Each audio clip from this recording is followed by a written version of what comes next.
Alright guys, this is the first time I'm doing Creating with Creators. I'm in Costa Rica right now, Georgia Fitzgerald, and we're going to talk a lot of yoga today. What created the urge for you to pursue this? My journey with yoga started when I was about 18, and I met a really wise old lady who took me on to be her apprentice. It's kind of like a Karate Kid sort of deal, and yeah, I just dived way too deep into philosophy. I really got into my mindfulness and slowing down, and I was always staring out the window as a little kid, like dreaming out the window, wondering what this was all about, perhaps a little bit more curious than other people. And yoga really taught me another way of life, which led me to more peace and not necessarily struggling against life, but rather at ease with it. Because I knew that she was going to be really important in my life and really healing. And eventually, after practicing with her after a long time, it made me realize how much I wanted to teach what I had learned and healed and teach to others. So that was when I was 18, and then on and off I'd sort of come away from the practice, and then I'd come back, and when I came back I'd go deeper because of things happening in my life.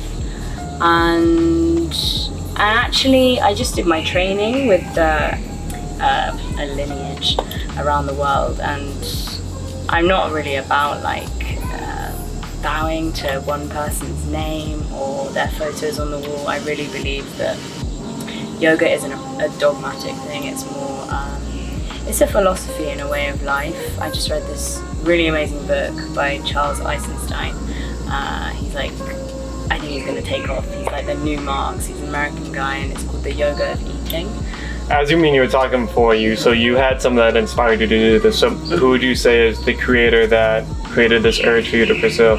The creator that urged me to pursue yoga? Yeah. Seeing that it's actually just seeing yoga as like union with life, and just being in the present moment with every single thing in your life, like seeing every single moment as a gift. And if you can be in union and see every moment as something sacred, then you can't really go wrong. And that's sort of why I've got the urge now to live my life in yoga with everything I do. And yeah, if I can pick that up from teachers on the way, it's not just teachers I meet in a yoga ashram, but travelers, animals, nature, just learning about Pura Vida. It teaches me yoga with myself, being in union with myself and at ease. Tips for people that want to get into yoga: find someone who can lead you, because you think you can do it alone, but it's going to knock you off the path if you think like that. You need a good guru in your life, a really wise person, probably a lot older than you, who has learned the hard way, because it's a long, hard journey, and actually the guru isn't necessarily outside, but it's about finding your guru in here. So tips is, yeah, be strong, do your practice, do your sadhana every single day, because if you don't do it, you'll see and you'll notice. What do you need to do yoga? Well, you need your mat, and you need yourself, and you need to get down on your mat every single day, sunrise, sunset, sacred times of the day, to make that connection. And it's that simple. You don't need anything else externally. It's one of the hardest things, sitting down on your mat and trying to sit through uncomfortable postures. It helps you to reflect how you are in daily life, how you carry yourself in daily life, and yeah, yourself being connected to your breath, because your breath is everything. It guides you through life. So I started by doing some pranayama breath work. So I looked at Anuloma Villaloma, alternate nostril breathing. Really, really good for balancing the left and the right hemispheres of your brain and creating this kind of mental clarity all over, and really relaxing on the nervous system.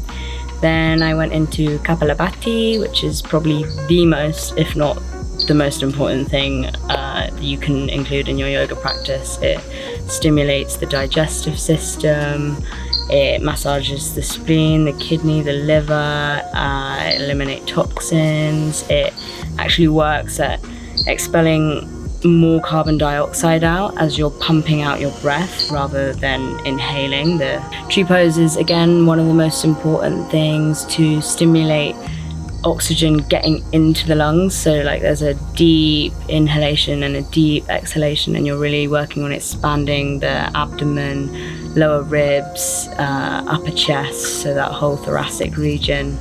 And whilst you're doing this, you're finding your center of balance, your feet plugged into the ground, your arms strong, literally embodying a tree. And then we went into half spinal twist, which are working at moving prana back in their body. Perhaps you have stagnation in parts of your body, so you want to work at sending and directing the oxygen, the prana, the life force. You want to work and send it to that part of the body. Bow pose, Dhanurasana, literally massaging your abdomen, which is a place that usually gets so neglected for reasons I'm not sure why, but as humans we don't really like to pay attention to that part. But if you can get down and really push your legs back, your ankles into the back of your hands, and push up and really stretch the neck up, stretch the body up, and so only your pelvis is on the floor, and then begin to rock with that and play with that. It stimulates the digestive system in amazing ways, and stay supple and strong, because it's not just all about flexibility, it is about strength as well and balance. But obviously the more you do each day, little by little, not overstraining, but just going to your amber light, I like to say.